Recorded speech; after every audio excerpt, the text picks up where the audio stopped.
ver. Lo que hay que tener bien en cuenta es que nosotros de práctica vimos, bueno, ahora vamos a ver transmisión por engranaje, vamos a hacer práctico, pero vimos estos temas principalmente. Esos serían los temas principales, ¿sí? Lo que hemos empezado de lo que venía a ser correa, que era el 5, árbol el 6, cojinete, acoplamiento, y ahora transmisión por engranaje. Y sobre la otra parte, lo que yo le digo, son conceptos generales, características generales, que puede ir en alguna pregunta de este tema, por ejemplo, alguna situación relacionada a esta, pero no muy específico, ¿está? Es algo relacionado, conceptos generales, nada más. Y bueno, y la práctica es lo que estamos por ver ahora, ¿sí? Yo lo que pensaba es que podríamos llegar a ver esta parte hoy, pero así como para ustedes sería peor, también para mí. ¿Por qué? Porque yo, la verdad, yo tengo que dar examen en 3 instituciones mañana y voy a terminar fulminado. Entonces, tanto para ustedes como para mí, esto ya va a pasar para la evaluación del parcial 2, porque al tema lo vamos a ver la semana que viene, ¿sí? Si no quiere decir que no lo vamos a ver este tema, sí lo vamos a ver, pero lo vamos a ver la semana que viene, o quizá lo vemos estos dos juntos, el día jueves, ya ven. Pero por ahora no lo vemos, solamente veamos el práctico de engranaje para ustedes, para que sea mejor para ustedes, y bueno, para mí también un poco más holgados, ¿sí? Ese sería lo que en principio le quería decir de lo que vamos a hacer hoy. Así que, bueno, ahora sí ahora ya estamos con más gente. Parece que todos están viendo lo del Diego nomás. No se podían despegar del televisor. Bueno, vamos a ver, logramos.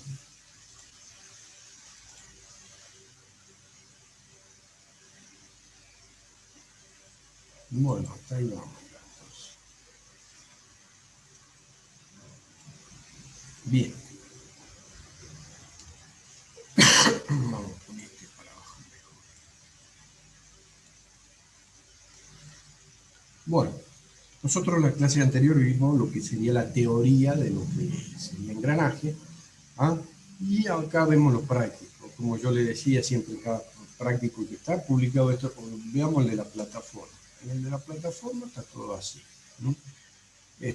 Como siempre le dije, esa fecha que está ahí, bueno, es algo estimado.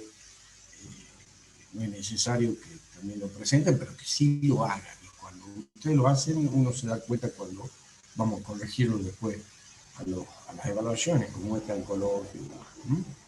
Pero bueno, siempre hay una pequeña introducción del tema en cada uno de los prácticos, ¿sí? Y cómo se clasifican, eran los que eran paralelos, no paralelos, coplanarios o concurrentes, serían los cónicos, y después los hiperbólicos, que eran los tornillos sin fin color. Hemos hablado también el tema de trenes de engranaje, que cuando uno quiere hacer una mayor relación de reducción, puede utilizar 2 pares de engranaje o 3 pares de engranaje como para reducir aún más la velocidad. Y estas serían las relaciones que normalmente hay entre ese tipo de trenes de engranaje. Si un simple tren, estamos entre 2 y 8, doble tren ya podemos reducir hasta 30, y un triple tren entre estos valores. Había una relación geométrica que siempre hay que tenerla en cuenta, que es lo que le decía de la velocidad periférica, el que hay de contacto entre las dos ruedas de entrada, y las relaciones que surgen de ahí. Que es esta formulita que está acá. Fíjense que está relacionando las velocidades angulares, los giros en vueltas por minuto, los radios, el número de dientes, que todo sale de considerar que la velocidad periférica tiene que ser la misma, entonces sería por una rueda o por otra, y no tiene que tener el mismo valor, llegamos a esta ecuación. Luego también tenemos los parámetros, y esas relaciones geométricas que hay entre ellos y demás.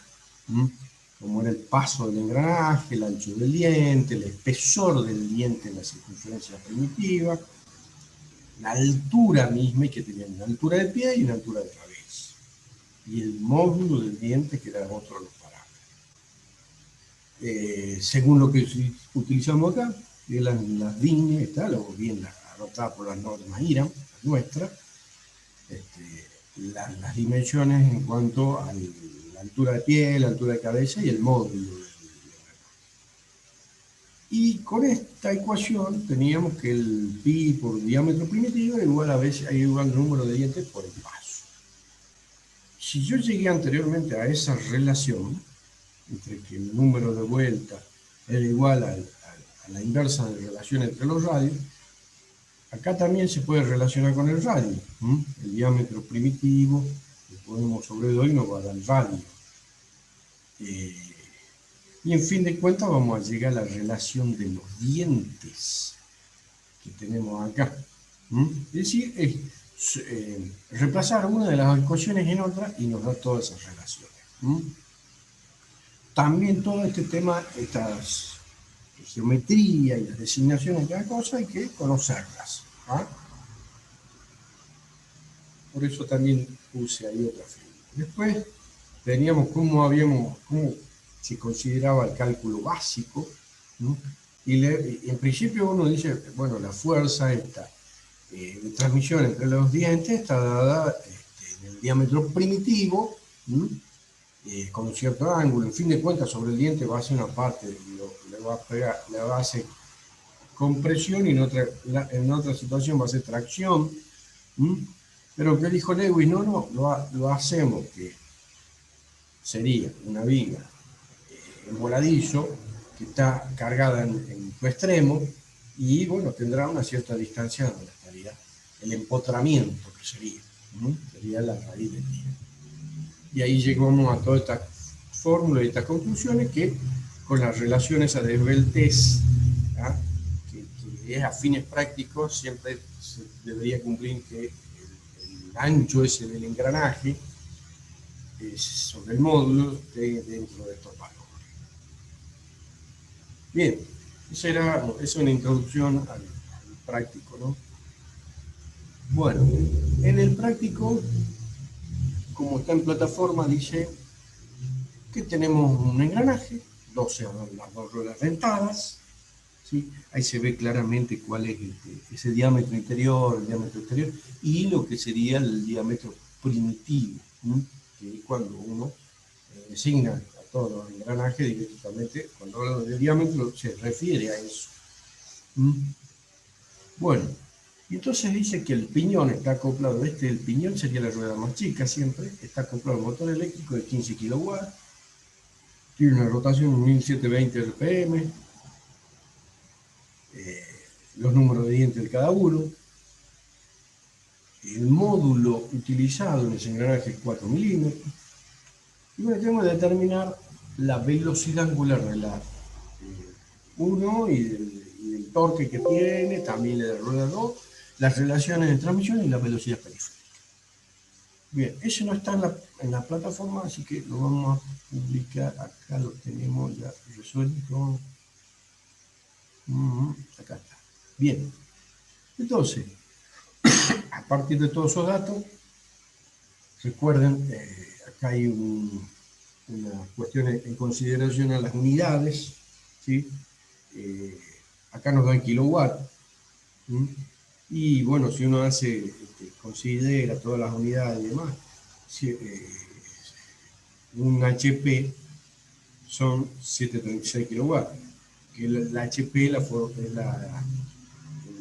nosotros cuando utilizamos esta fórmula siempre ponemos la potencia en HP o CB, que también en la práctica viene a ser el mismo valor.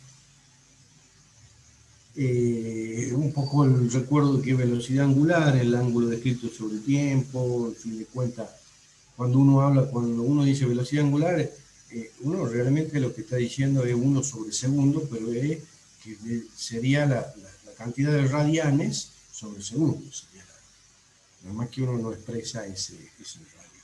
¿Mm? Simplemente algo, un recuerdo de lo que acá nos pide lo que es la velocidad angular, ¿no? Bueno, entonces, ¿qué tendríamos para la rueda 1? Teníamos que la velocidad angular va a tener esta relación, 2pi por n sobre 60, y el n1 lo teníamos, digamos, a las revoluciones con que entra al piñón en este engranaje un motor eléctrico son 1720. Reemplazando los valores, nos daría la velocidad angular, que sería los 181 sobre segundo en realidad. Nada más que uno no dice lo que digamos, el radianes sobre segundo. Entonces, ¿cómo encontramos ahora el momento torsor que nos está pidiendo, el torque, el piñón M1? Bueno, la fórmula que conocemos ya, reemplazamos los valores y los tendremos al torque que hay en el momento torsor en el piñón M1. Lógico que este valor, los 20,38 son en HP lo que sería 15 kilowatts. De acuerdo a la conversión. Bien. Y fíjense acá que vemos esta formulita que es la que yo detallaba en un principio. Para el cálculo de la rueda 2, tendríamos que sacar la velocidad angular de la rueda 2 con las relaciones de los dientes, que es la que conocemos. Porque nos tenemos nosotros el número de dientes de una de las ruedas y de la otra. Fin de cuentas, al reemplazar eso, obtenemos la velocidad angular de 2. Que es también otra situación que nos pide. Y para el momento torsor, como siempre utilizamos esta fórmula, vamos a encontrarla ahora, la de N2, ¿sí? Que de la misma manera se la puede encontrar relacionándolo con la velocidad angular o bien haciendo una de las relaciones de esta fórmula que teníamos. N2 sobre N1, Z1 sobre Z2. Y encontramos el valor de las revoluciones que tiene 2. Nos da tanto, multiplicado nos da el determinado momento torsor. Y ahora nos fijemos una cosa, por ahí es lo que hay que siempre considerar, es que esta rueda tiene unas revoluciones de 1720, ¿sí? Un momento torsor, un torque de 848. ¿Sí? Una vez que yo disminuyo esa velocidad en la rueda 2, que la tengo en 565, 3 veces menos, o menos de 3 veces, el torque, por lo que yo transmito, es mayor en esta rueda 2. Es decir, disminuyo la velocidad para mayor torque. Sería el reductor de velocidad. Bueno, de ahí nos piden la velocidad tangencial o periférica, y sería la angular por un radio y la angular de la otra rueda por el radio de la otra rueda. Y ¿cómo la encontramos? De la relación entre que el diámetro primitivo es igual al módulo por el número de dientes, obtenemos los diámetros primitivos, que luego reemplazaríamos en la fórmula esta de la velocidad, ¿sí? De tal manera encontraríamos la velocidad periférica. Ahora fíjense, aquí también está, ¿qué era esa fuerza tangencial? La fuerza tangencial era la que estaría actuando entre este engrane. Esa fuerza tangencial es la misma, es decir, nada más que una acciona la otra, una de las ruedas, la rueda esa accionada reacciona, ¿sí? Con el mismo valor. Es decir, los torques son distintos, por la fuerza tangencial que hay entre cada una, ya que los módulos son iguales, ¿sí? Va a ser la misma. Y bueno, y después nos pedía ya hasta la relación de transmisión, ¿no? Si vamos al problema al enunciado, era que la relación de transmisión. Fin de cuentas, este se traba lindo. En fin de cuentas encontramos ya la fuerza esa tangencial y la relación de transmisión entre Z2 y Z1, ¿sí? O bien, acá hay una situación, por ahí, lo que uno habla siempre en relación a transmisión es la de salida sobre la entrada. Pero a veces cuando uno quiere trabajar, hacer los cálculos y empieza a ver cuáles son las relaciones, bueno, se lo pone al revés, ¿no? Entonces, puede ser que pongamos Z2 sobre y la inversa de esto nos daría los 3,04. Esa es la relación de transmisión que hay, expresada de diferentes maneras. Bien, vamos al 2.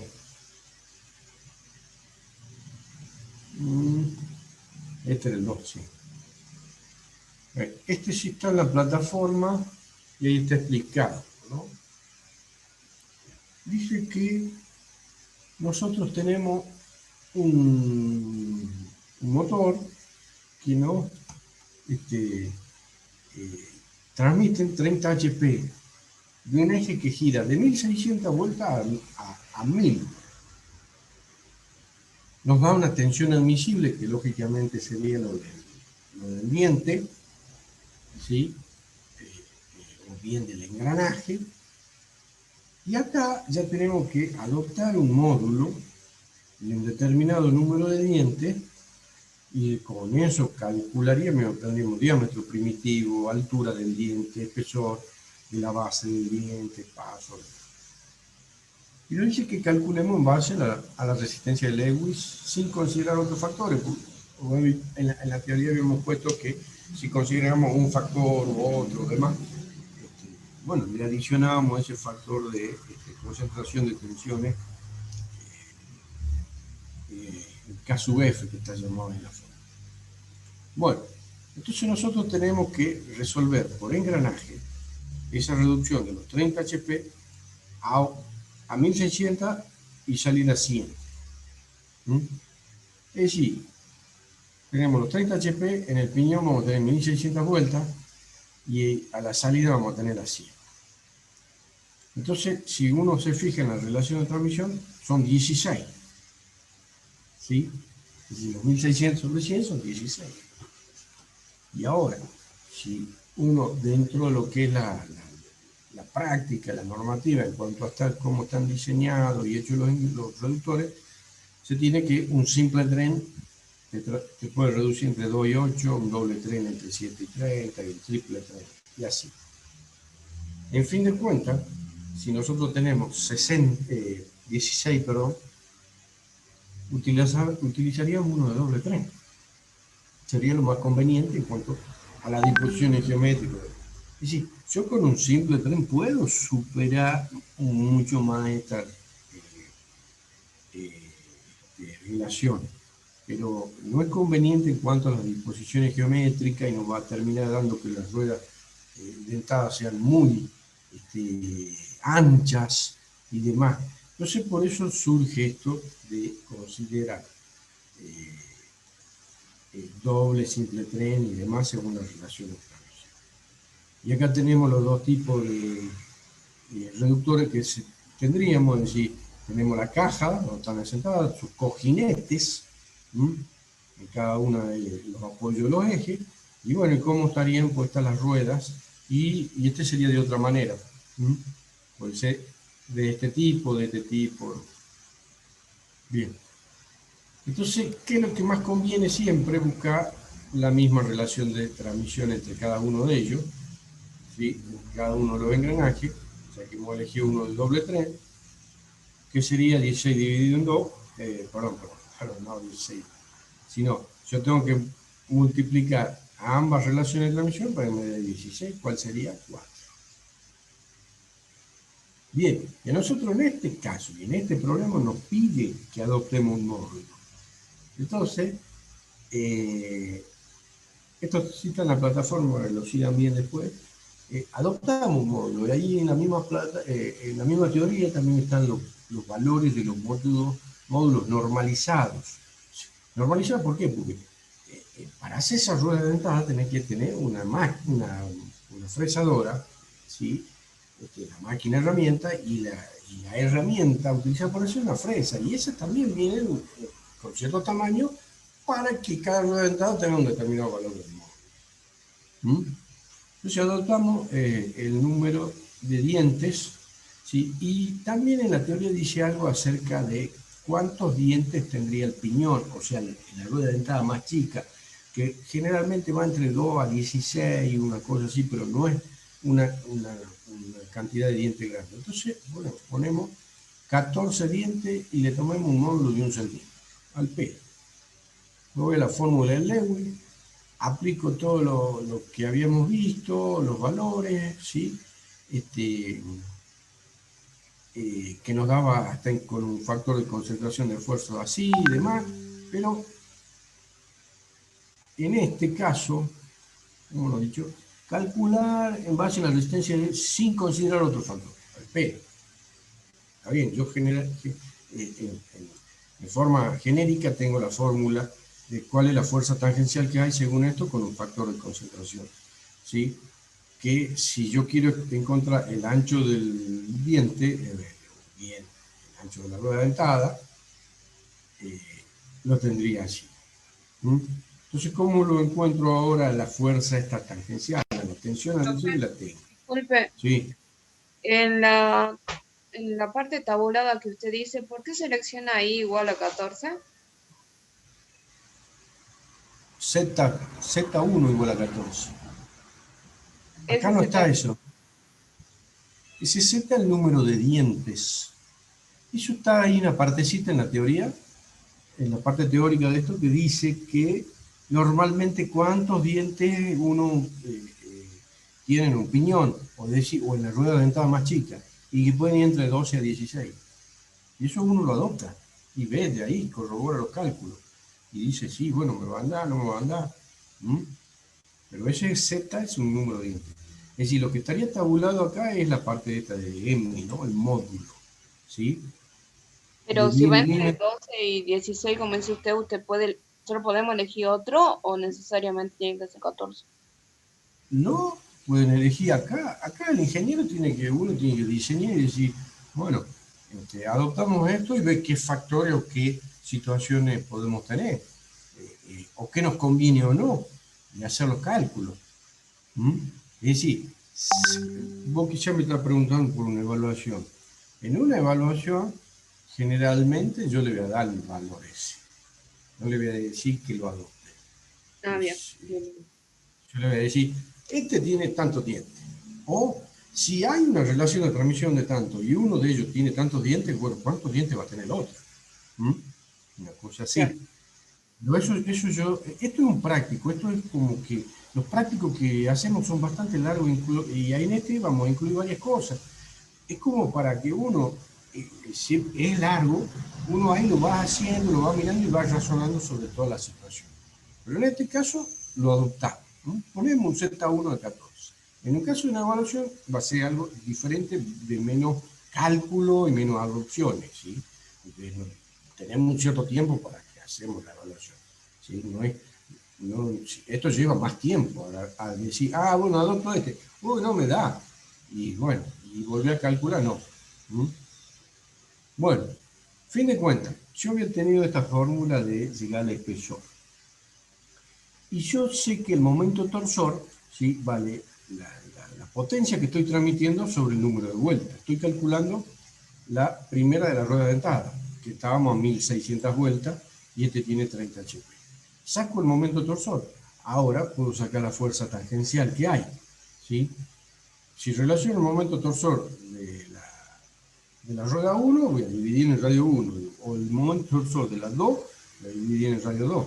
Pero este va a ser sobre 400 cuando quiera calcular el momento torsor. A fin de cuentas, saco esa fuerza tangencial que es la que iría acá.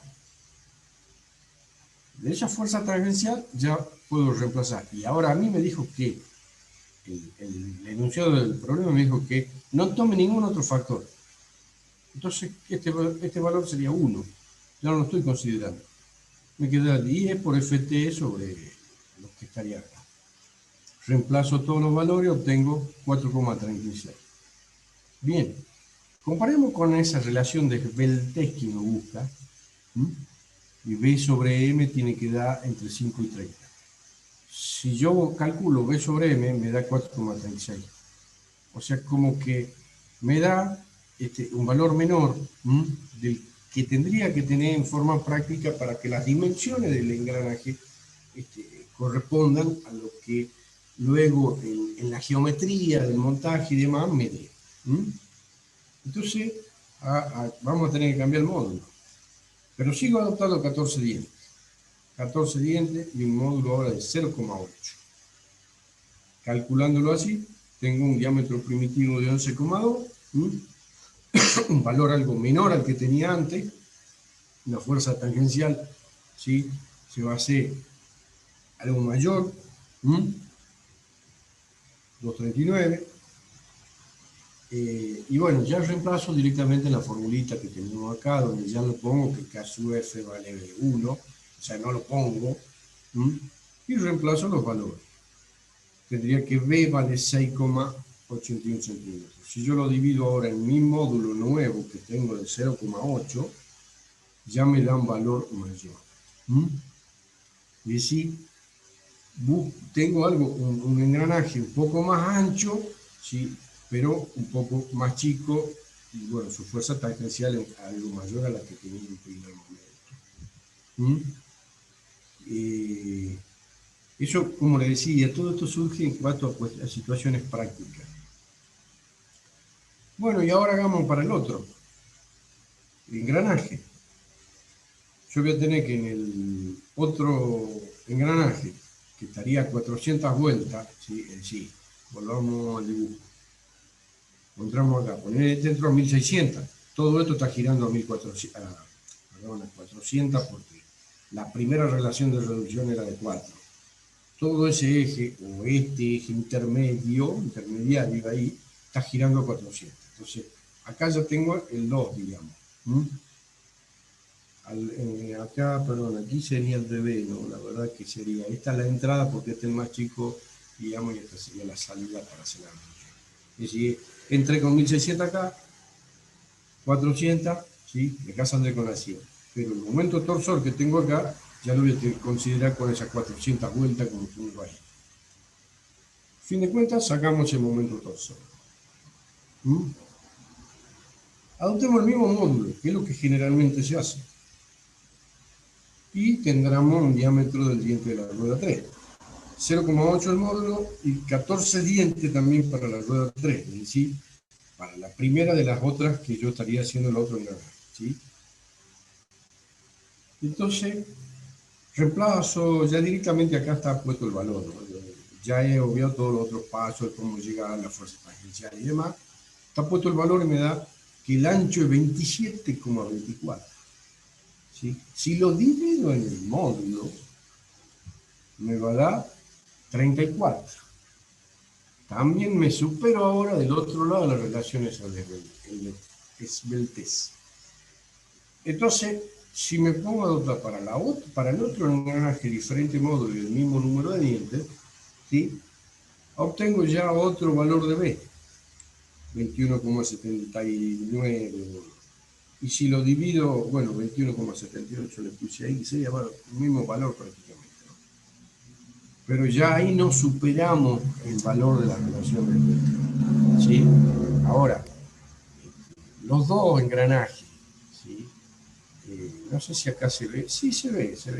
Este ancho, fíjense, porque acá hay una menor relación, digamos, una menor velocidad, entonces el torque, acá hay una reducción de velocidad, pero no tan grande. Entonces el torque, digamos, aumenta, pero no en tanta magnitud, y no necesito tanto un ancho tan grande.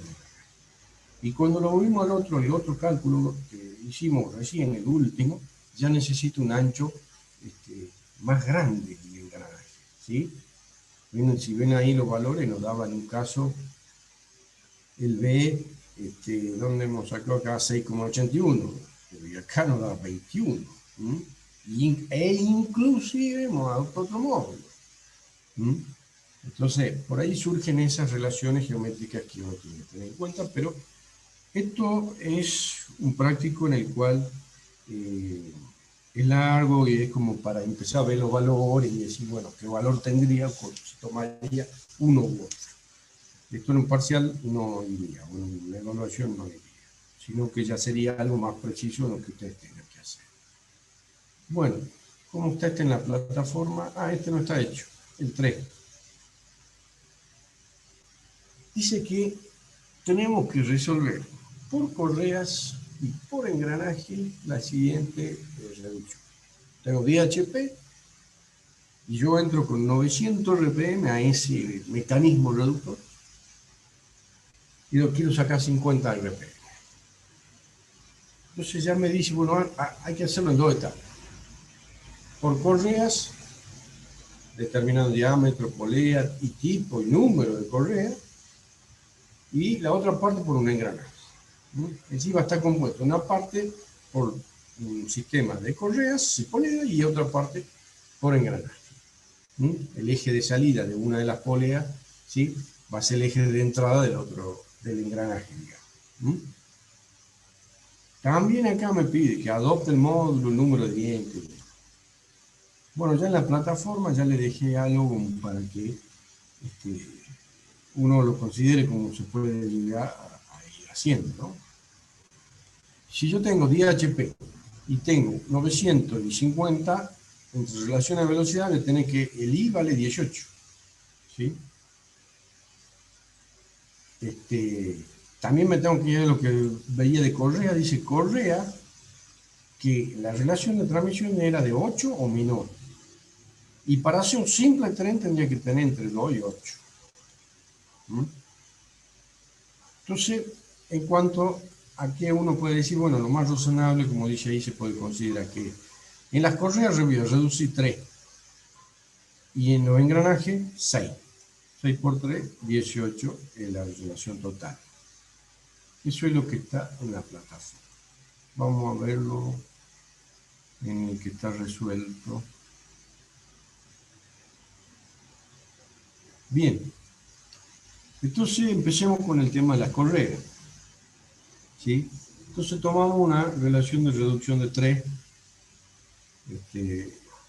la potencia de 10 HP, y voy a elegir una tipo B según la tablita. Voy a ver la tablita también, según qué tipo de correa era, qué potencia iba a adaptar. Elijo una tipo B, el diámetro recomendado para ese 13,7. Me voy a calcular la velocidad.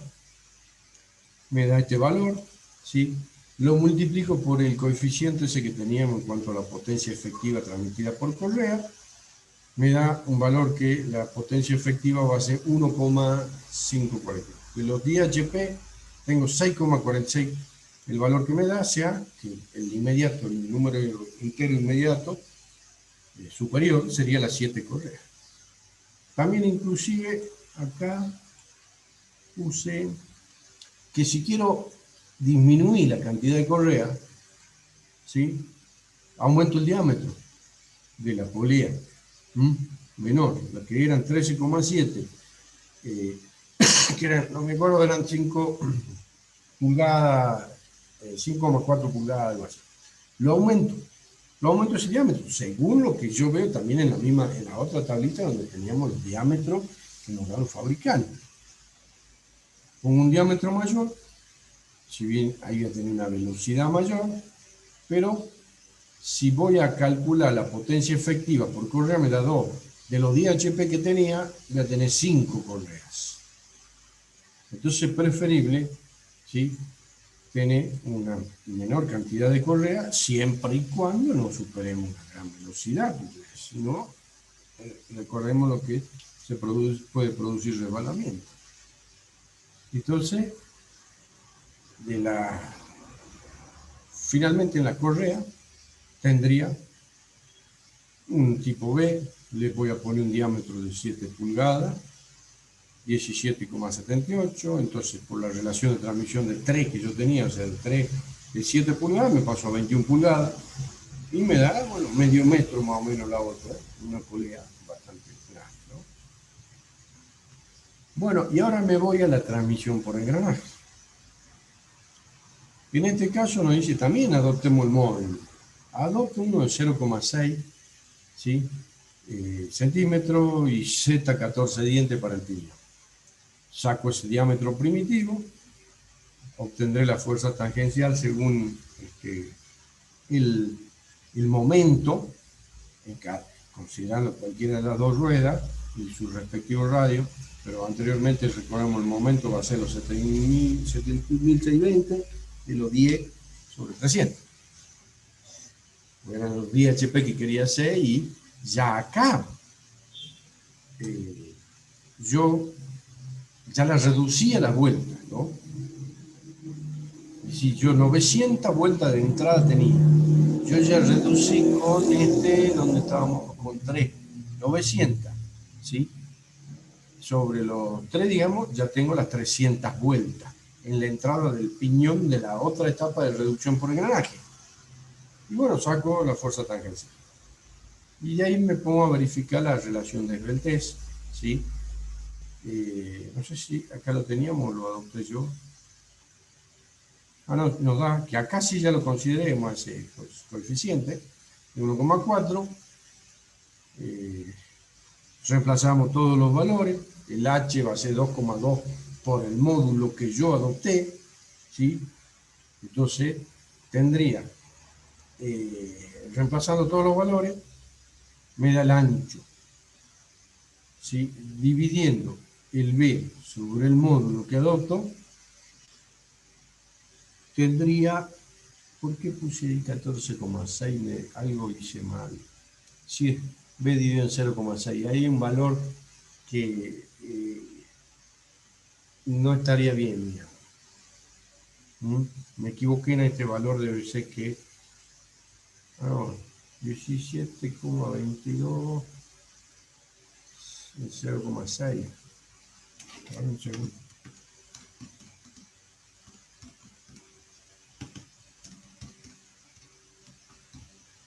28,68 el valor. Si cumplimos con la relación de Belté, si la cumplimos. En realidad este valor está mal acá, ¿no? Esto sería dividir el B, ese que teníamos acá, 17,22, en mi módulo que adopté, en 0,6. Si yo lo divido me da 28,66, estoy como al límite de esa relación, por eso se podría, por ejemplo, allá adoptar un módulo de 0,8, el mismo número de dientes, y después obtendríamos un valor de B algo menor, de un ancho menor, ¿sí? Es decir, un engranaje que no sea tan ancho y no sea hasta inclusive costoso para fabricar. Bueno, enseguida está ahí, ¿no? Vamos bien, ¿no? Y este 4, sí, este 4 está en la plataforma. Vamos a ver el 4. ¿Me están siguiendo hasta ahí, no?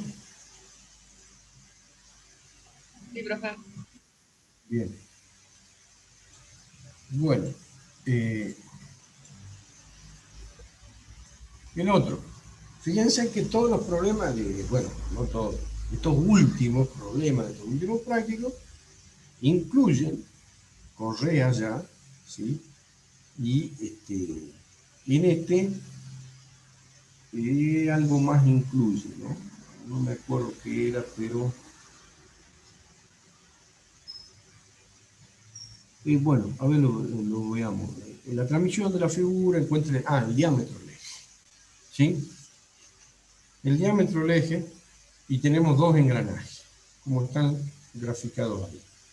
¿Sí? Eso sería el enunciado del problema. Queremos encontrar el diámetro bajo el código ASME, considerando las constantes estas que multiplicaban cada uno de los movimientos torsores. Tenemos 15 las vueltas del eje y tenemos la potencia en la que va, la tensión admisible y las longitudes entre todos, entre los engranajes y abajo. Entonces yo ahí, esto sí está en la plataforma, les puse cómo podemos interpretarlo a este eje con dos ruedas dentadas. Y ahí tenemos un reductor de velocidades, o bien no necesariamente que sea reductor, sino que sea un multiplicador de velocidades, según por donde nosotros vayamos a entrar. Pero la cuestión es que esto sería el eje intermediario este que está acá, tendría los apoyos D y los apoyos C, y las ruedas dentadas A y B, que bueno, acá la llamé 2 y 3. Según sí, lo que dice ahí, explica esa. Bueno, entonces, ¿qué hacía para hacer el cálculo de un eje? Me empezaba a considerar cuáles son las solicitaciones que había y calculo los esfuerzos, eso, en cuanto a momento torsor y flexor, porque yo ya de entrada estoy sabiendo que está sometido a la flexotorsión. Entonces tengo que ver dónde están los máximos, si están en el mismo punto, si no están. Tengo que empezar a verlo.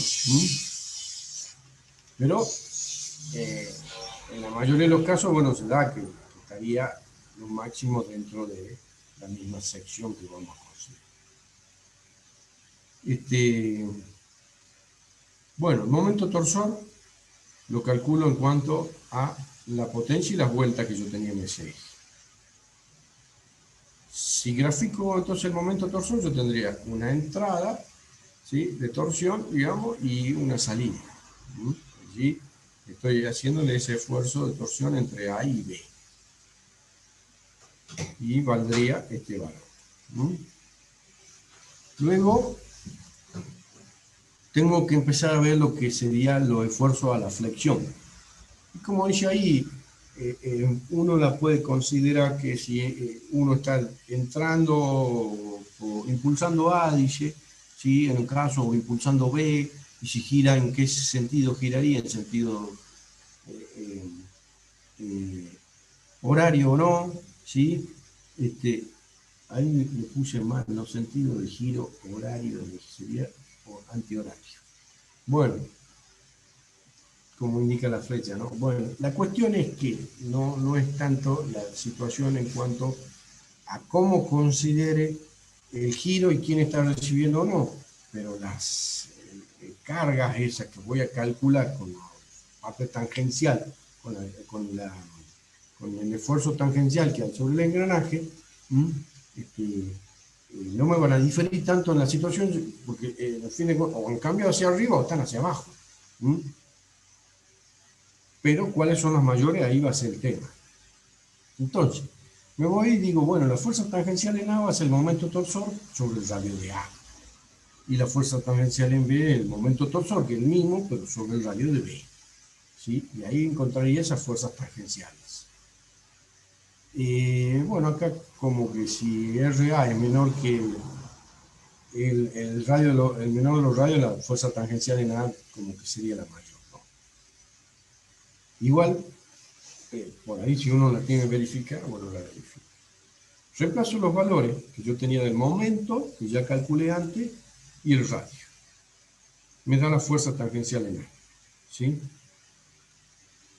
También voy a calcular la fuerza radial. Y nos da los valores que tendremos acá. De la misma manera vamos a hacer la fuerza tangencial en B. ¿Sí? Que fíjense, ya nos da algo menos por el radio que el de B es mayor. ¿Sí? O sea, las fuerzas tangenciales que están actuando ahí y ahí. Entonces voy a un plano vertical, considerando esas fuerzas tangenciales. Ya sea en un sentido o en otro, como decía, como está ilustrado ahí, los valores nos van a dar iguales. Voy a considerar, bueno, a sacar un momento en C, ¿sí? Hago todo el análisis y saco la reacción en D vertical. La de D sería, digamos, este punto.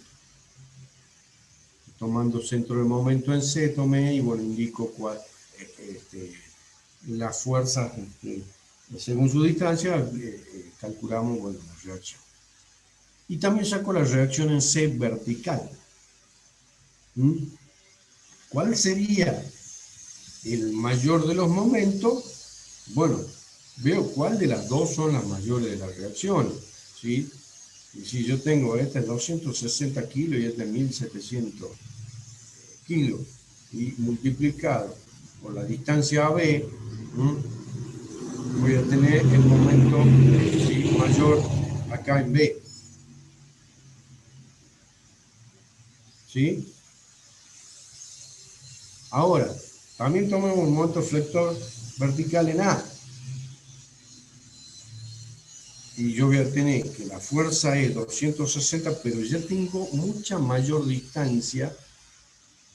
Bueno, acá no está muy, acá sí está expresado. Acá tengo poca distancia y mucha fuerza.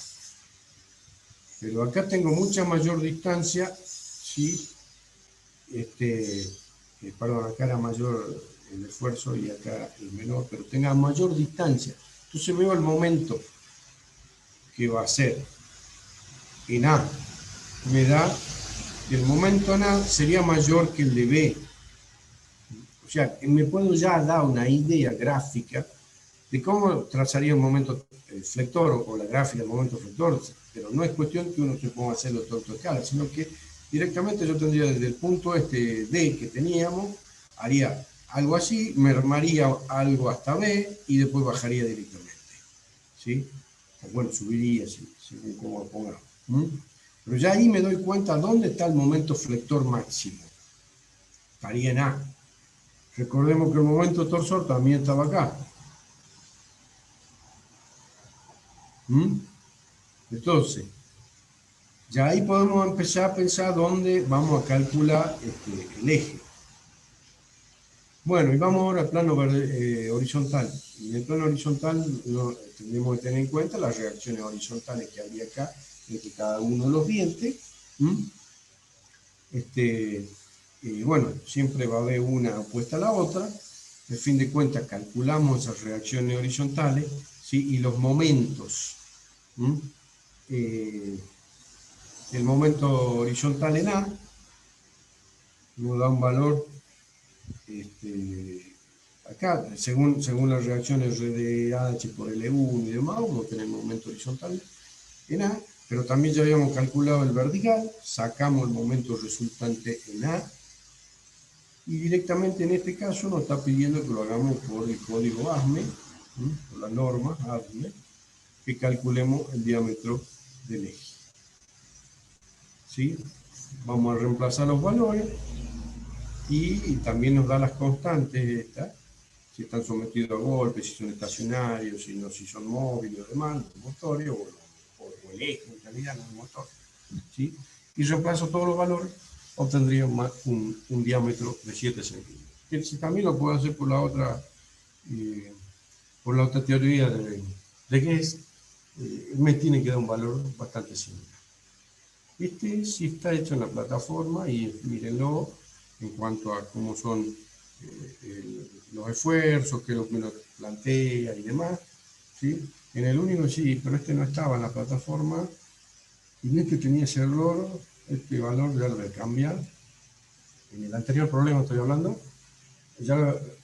pero bueno, ese no está en la plataforma. Lo que está sí está perfecto ahí, lo acabamos de controlar. Lo demás háganlo ustedes, mírenlo a esto, cuánto le da, qué módulo adoptan, ¿sí?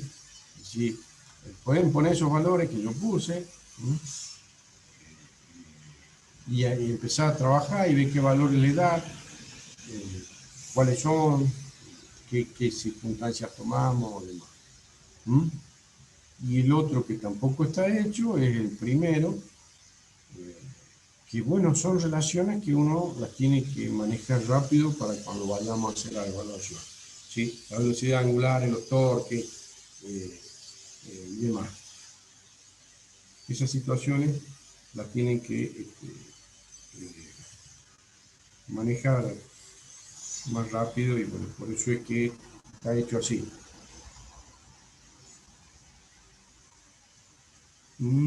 A las 6:21 no le vi. Ahí hay un mensaje que no vi yo, pero del ejemplo 1, la relación de transmisión del ejemplo 1. Ahora vamos a verla. Ahí está el 1. En el 1, primero, uno que tiene que tener en cuenta, ¿dónde estaba? Perdón. Vamos acá al principio. Disculpe, profe, lo que explico al final. Al final del ejemplo 1, o del problema 1, bien. ¿Por qué llegamos a esa ecuación que está, a ver? Sí, porque usted consideró dos valores de I. en la relación. Dos valores. No, pero ese no es el 1, ¿no? En el 1, digamos, era sacar las velocidades angulares, y sacar los momentos. Este es el 1. Y bueno, en función de una sola relación de transmisión teníamos esa fórmula. ¿Esta es la fórmula que decís? ¿O Pero es de después hizo otro? otro cálculo y daba otro valor. Ah, no, bueno, ahí en uno de los problemas que tengo acá, este es el que dice yo, sí. En Lo que este acaba caso, de Arriba creo esto que le no- está diciendo. ¿a dónde? Antes de empezar ejercicio 2, Sí. ahí, en ese I creo que es el que pregunta. No, la relación de transmisión siempre, ¿cómo se define? Uno va a un catálogo, inclusive hasta un catálogo de reductores. Cuando uno va y busca una relación de transmisión, siempre se refiere a la de salida sobre la de entrada. ¿Sí?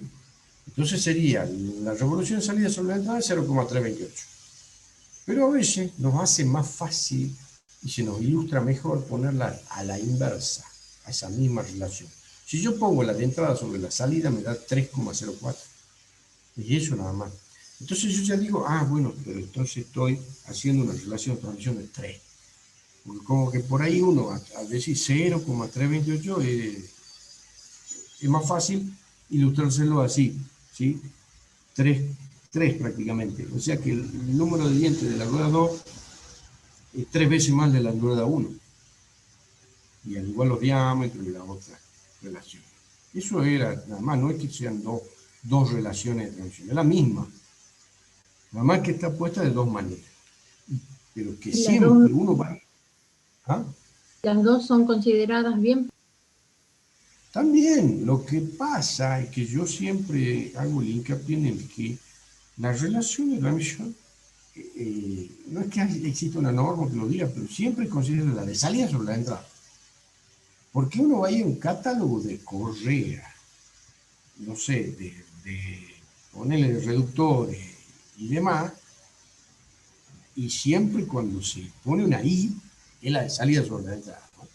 Siempre. Ahora, cuando uno lo calcula por ahí, como estaba haciendo acá, bueno, por ahí es como para darse cuenta más fácil la relación entre los valores que uno va a tener. ¿Mm? Bueno, Pero bueno, uno en el cálculo siempre tiene que considerar, porque por ahí cuando hacen a veces los problemas y demás, se empiezan a confundir entre una rueda y otra, entre torques de uno y otro y demás. Entonces, siempre hay que considerar de cuál estamos hablando y cuál estamos poniendo, ¿no?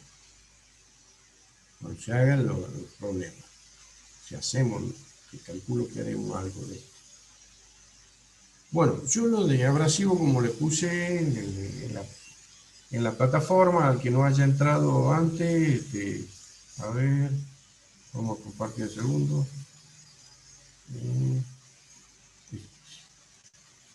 En la plataforma está puesto al último que le subí, porque tanto me preguntaban de los temas y los temas.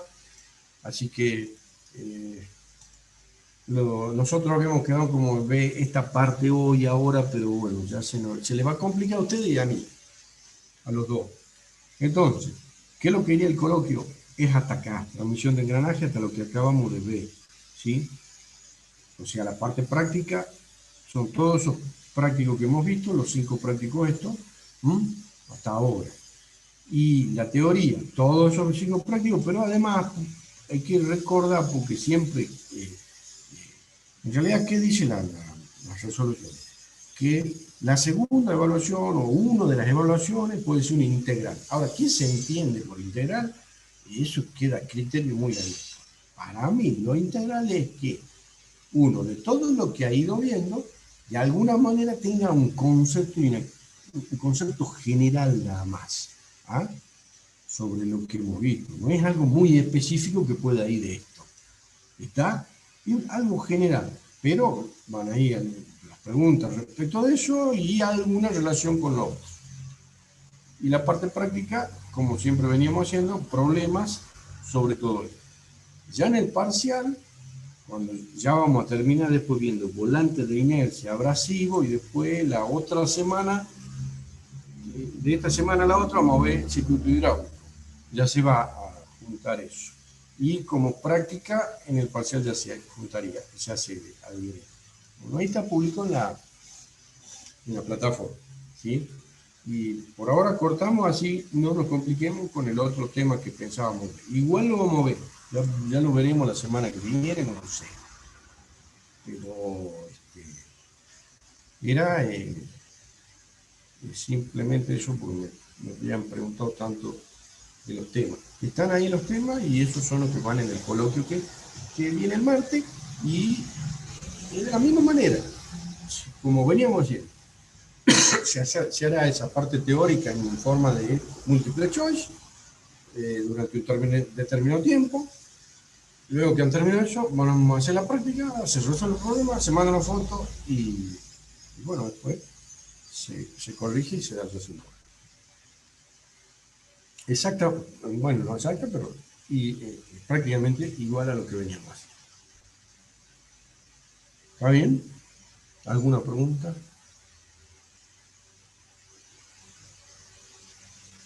Y hay menos, hay menos ahora, ¿no? Hay menos. 19 participantes, se han quedado todos viendo el Diego, che. Bueno, siguen, o algunos siguen viendo lo del Diego, parece. Antes había, las otras semanas había más. Bueno, entonces nos veremos ya el martes con el coloquio y el jueves seguiremos viendo temas hasta terminar prácticamente toda la materia, y en el parcial. Luego definiremos eso de las clases que hay que preparar, pero ya lo veremos ya cuando ya estemos con algunos que ya hayan aprobado el parcial y demás. Y sí, el martes que viene nos vemos el coloquio con los temas que están publicados ahí en la plataforma. Bueno, ¿alguna pregunta de alguien?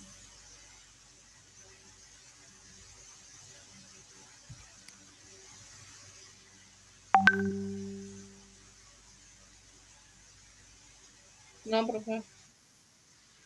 Bueno, entonces nos vemos el martes. Directamente ya nos veremos el martes. Listo, hasta luego. Hasta luego. Hasta luego, profe, gracias. Chao, nos vemos. Hasta luego. Chao.